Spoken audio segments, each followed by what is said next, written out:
Honorable Men Discord, Pledge of Death. Let's talk about it. So, unfortunately, this is a story that broke a couple days ago, um, regarding a young, brilliant mind by the name of Caleb Wilson, who attended Southern University.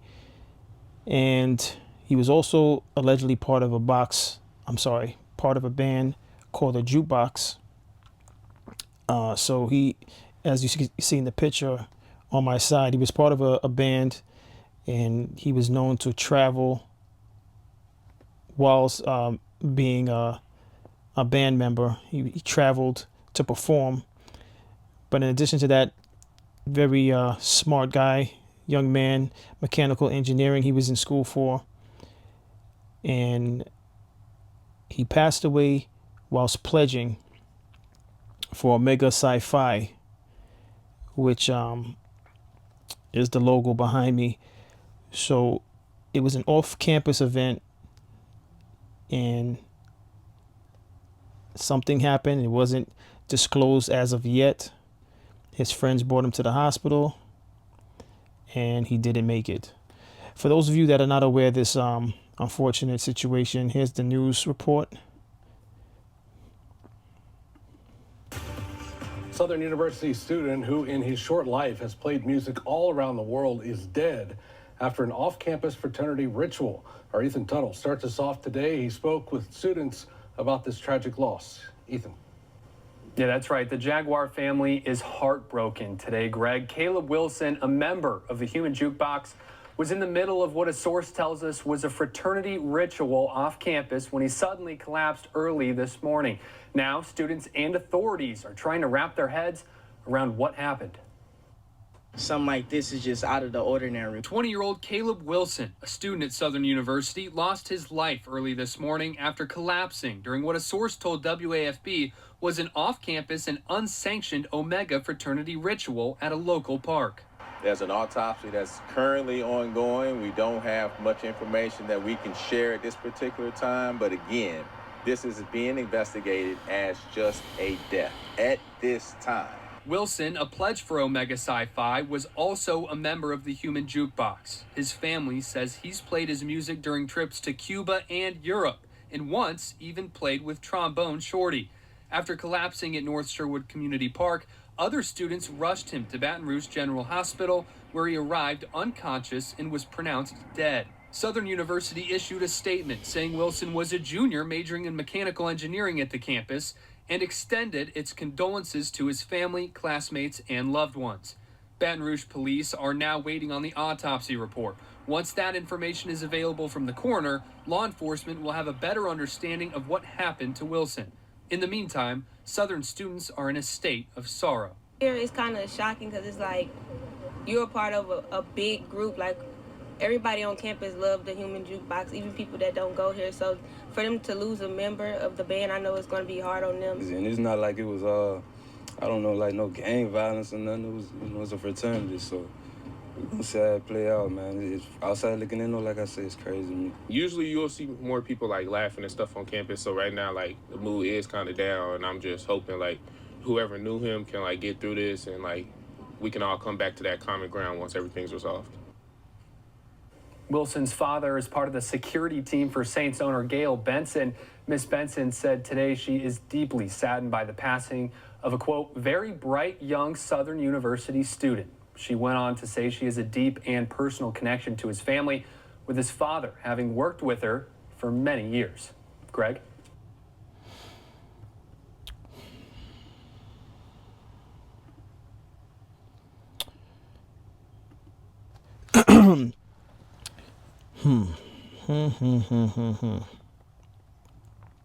Now, when I was looking into this thing, I came across the mention that he was possibly, obviously he was pledging, but he was possibly punched in the chest, which is what led to him collapsing. Now, as I was trying to find things to queue up, I was trying to find someone speaking on that, but obviously the autopsy has to be done, so it's not confirmed that's why he collapsed. But so unfortunate, only 20 years old. And here's the thing. Whether we like to admit it or not, men, women alike, all throughout your life, it's that need to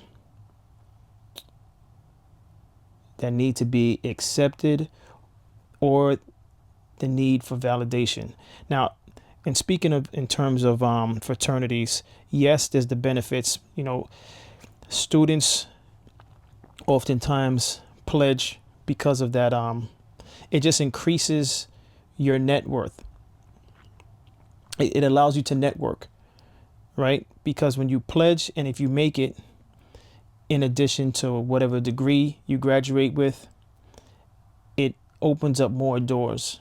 Because when you put that on your resume, depending on where you're applying for, they're going to look obviously at your academics, and they're also going to look to see, you know, if you're a member of a fraternity, if you should be applying somewhere where the person that's in the executive position or a managerial position is also a member of that fraternity, it's a win-win. So I can understand why college students do it. But the practice of hazing is something that has been going on for years. Now, again, it hasn't been confirmed that his death was connected to possible hazing, but they're not taking that off the table as a possibility.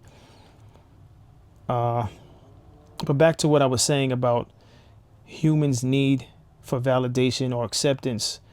It's amazing how I just covered yesterday. I was talking about the incident with the rapper and his 5-year-old daughter who was murdered, right? Most likely, which I'm pretty sure is confirmed now because they have the identity of the two guys, but those two guys were most likely part of a gang. Why are they in a gang? We can say for poverty reasons, lack of income, but at the root of it is for acceptance. You're saying, where am I going with this? Right. On one hand, on one story, which was yesterday's story, the one that I labeled History of Violence. On one hand, you have two young guys in their 20s, because we know that now, who shot down a 30-year-old rapper and his 5-year-old daughter. They were part of a gang, most likely for acceptance and for validation. On another spectrum, on a completely different end of a spectrum, we have Caleb Wilson, who went to Southern University, who, for whatever his reasons was, because he's unable to speak for himself, he was pledging for a fraternity. Did he need to? No, because he obviously was a smart young man. He didn't need to pledge. He played an instrument, which many times they say people that play instruments, it's good for the brain when you learn an instrument. When you have the ability to play an instrument, they say it's good for the brain. Trust me, I don't have that fact queued up, but it's a fact that I've heard before. So he's a very intelligent young man, but pledging, he chose to pledge for validation, for friendships, whatever his reason was, he ends up not alive because of that. Now, again, it hasn't been confirmed. It's a all-around sad situation, but the point I'm trying to make is that in this life, whether we like to believe it or not, oftentimes we're motivated to do things for validation or acceptance. Doesn't matter what age you are. All right. Sometimes the career paths we take is because we're looking for validation or we're looking for acceptance. It's just a fact. Now, I'm not here to say whether it's right or wrong. Maybe it's just in human nature. But this whole situation is unfortunate because he didn't even begin to live his life, and he's not here. Went the positive route, and he's not here. Right? I'm going to go into a clip of, this is his church. They're mourning the loss of Caleb. So let me play this clip. For the love y'all gave my son. Loved ones remember a local student whose death raises questions about hazing and the potential consequences. Tonight, Caleb Wilson's impact shines through the many lives he touched, with services across Louisiana, including in his hometown of Kenner. Good evening once again. I'm John Snell. And I'm Meg Gatto. 20-year-old Caleb Wilson died in Baton Rouge after a source says he was hit in the chest during a hazing ritual. Also, Jacob they did Bradford confirm. shows us how his church in Kenner celebrated his life. Well, Meg and John, parishioners brought large pictures of Caleb Wilson and honored his passion of music tonight. We spoke to the pastor at Pilgrim Baptist. All right, so it was confirmed that he was hit in his chest. I'm going to continue. Church, who says his own son was very close to Caleb and says he will miss seeing the young man around. At Pilgrim Baptist Church, Caleb Wilson's passion for music shone through. The 20-year-old Kenner native was a member of the Southern University Human Jukebox Marching Band and studied mechanical engineering. The church's pastor says Caleb's family history runs deep through its halls. Caleb grew up in this church from a baby. He was baptized here, so he's been a member all of his life. As a matter of fact, his entire family, his father and his mother, grandfather, who was a former pastor of this church for 44 years. Pastor Mitchell Stevens says when Caleb was home from college, he would normally bring his trumpet with him to the church. He played his trumpet, and so many times. I just have to pause it real quick. I'm actually glad to hear that he had a background being raised in church, because that's my background also. So I know he's in a better place, and I'm sure his family could rest assured that he's in a better place. This is just unfortunate. I mean, reporting this as a topic honestly sucks. But let me continue. When he was in from college, he would play for one of our worship services, but just seeing him around.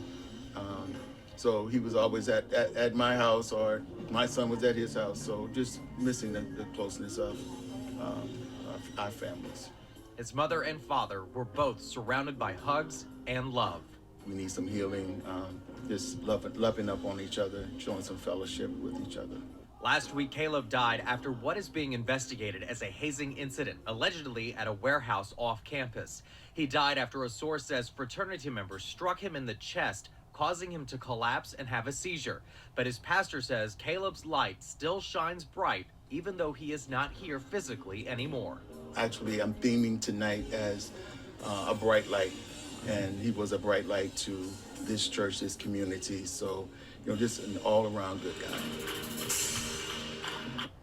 And before coming to the prayer service in Kenner, Caleb's parents attended a vigil at Southern University. His father says Caleb really loved the Human Jukebox Band. When they allowed us to go into his apartment, his uniform was laid out and ready for his Mardi Gras season. He knew. He said, we're going to get to Alligator. We're going to get Jackson State, and anybody get in our way, he was ready.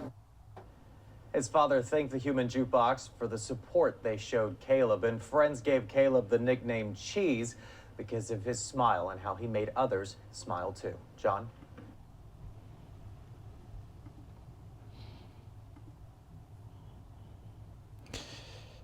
Here's a friend of Caleb speaking on the memory of Caleb. I used to always see him around our campus, and he's also a member of the Human Jukebox. So he's part of the marching band at Southern University. Eli Williams says he's devastated to learn about his friend Caleb Wilson's death. It's sad. Like it's really like when I saw that message on my phone, I almost I broke down. Authorities say Wilson's friends brought him to Baton Rouge General Hospital at 3 a.m, unresponsive. They say he was found in North Sherwood Forest Community Park after a fraternity hazing ritual. Southern University extending condolences to Wilson's family, classmates, and loved ones. In a statement, the university says it is cooperating fully with police. Counseling is available for Southern University students, faculty, and staff. Caleb was a good man. He was a great dude. He had a great personality, and he always found a way to put a smile on everybody's faces. Wilson's father is Deputy Corey Wilson, a longtime Jefferson Parish Sheriff's Office deputy. In a statement, the Sheriff's Office says it extends condolences to Deputy Corey Wilson and his family following the heartbreaking loss of his son, Caleb. Deputy Wilson retired last year as a sergeant after serving 35 years with the JPSO, and his commitment to public service has continued with him, currently serving in a part-time capacity. The JPSO stands in support of Deputy Wilson and his family. We ask that their privacy be respected as they mourn this unimaginable loss. Williams says he agrees that the loss is unimaginable. We need to find justice for Caleb. Kickstart your well. Yeah,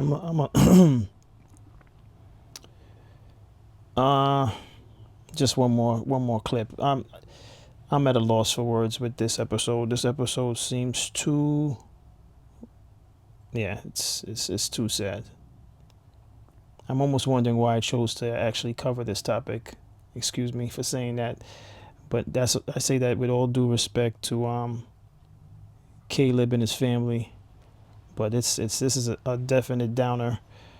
I have this clip. This gentleman. I'm trying to see the name of his page to give him credit. I can't even see it with the orange background, but I'm gonna let him speak on some new evidence that I guess came up on this case. Let's take a listen.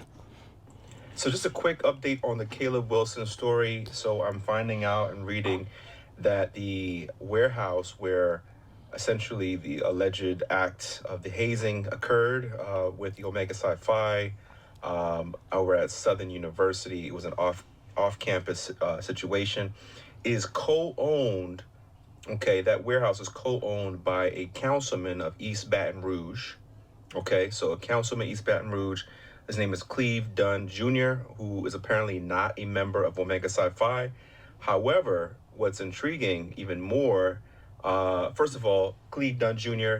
is a alumni of Southern University, just putting it out there. But the co-owner is Todd Smith, who is the owner of California Floors, because it's a flooring company. He is a graduate chapter member of Omega Psi Phi. His son is a current member of the undergraduate line at Southern University. So I'm going to say this, do with that information as you will, but if Cleve Dunn Jr. had no knowledge that hazing acts was going on, that these activities was going down, then he is unfortunately, because of negligence, is going to be unfortunately tied to this, and it's not good.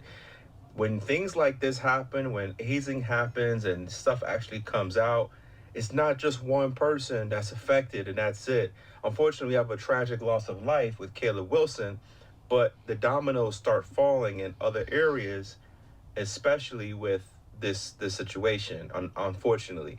So new developments are being shared. I'm planning on discussing it, breaking it down, why such and such occurred. Again, with my situation, it went all the way up to an investigation.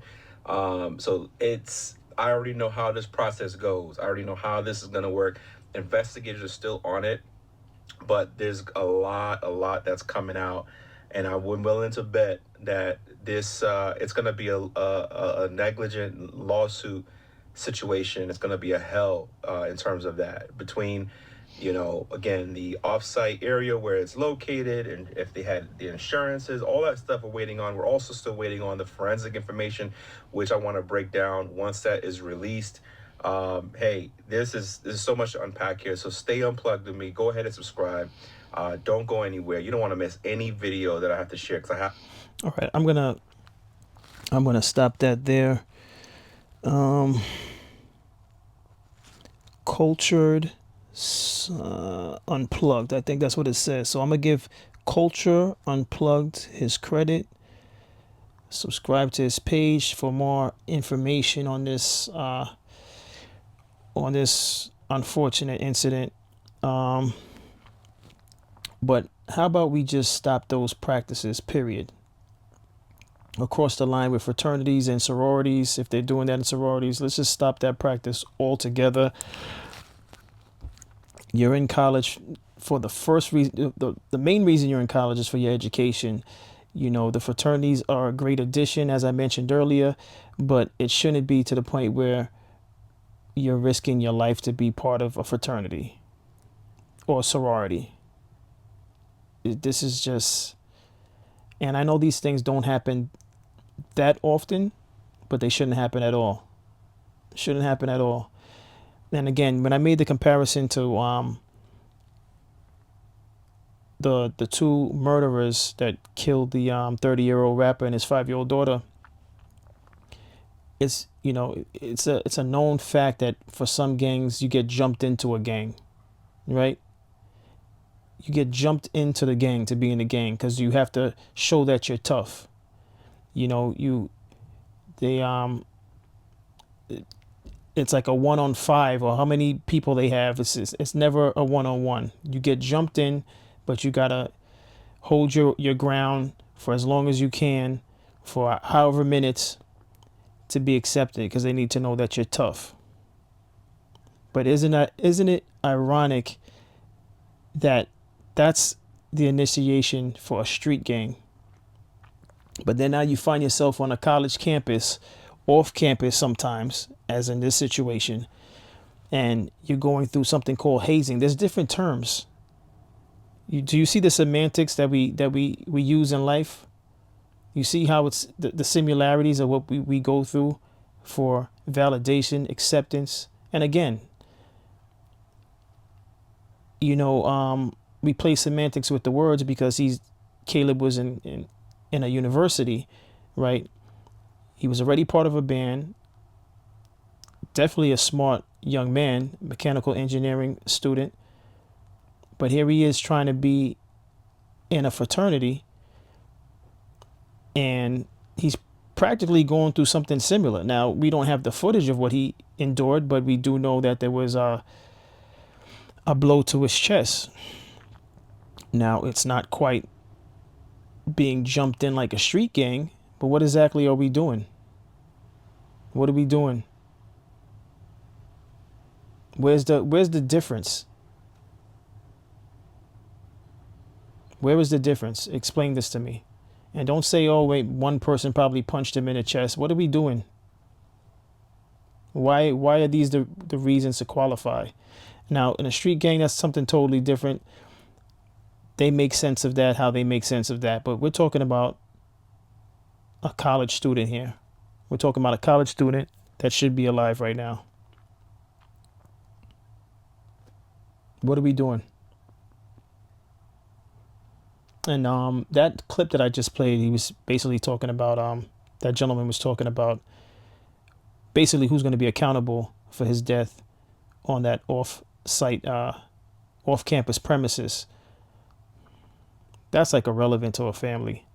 This young man was 20 years old, and you could just see in his face, he had a promising future.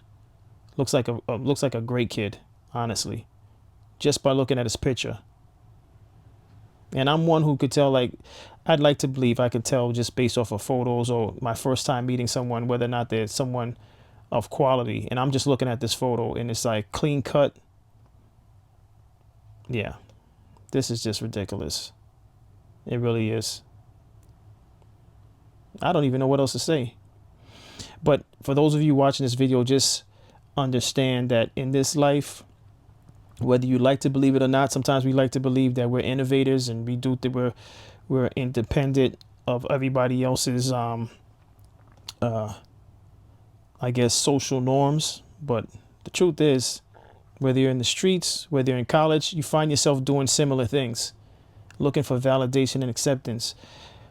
Well, what's the answer? The answer is in this situation, If you're intelligent, you got great grades, you don't need the fraternity. You don't need a sorority. Just have faith and let your academics show and prove. Was that worth it for Caleb? No. Now, if you're someone who's struggling in school and you have subpar grades, I could understand why you would try to go in the fraternity or sorority. But then again, I believe with sororities and fraternities, you have to have a certain GPA to even try to be in the fraternity. There's a standard, which is a good thing, because it's almost like what they try to do with sports. You have to be passing your classes to be on the team.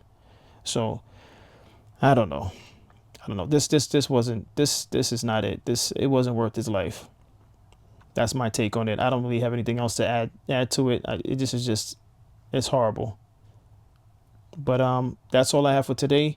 As always, like, share, subscribe, and I'll see you on the next episode. Take care.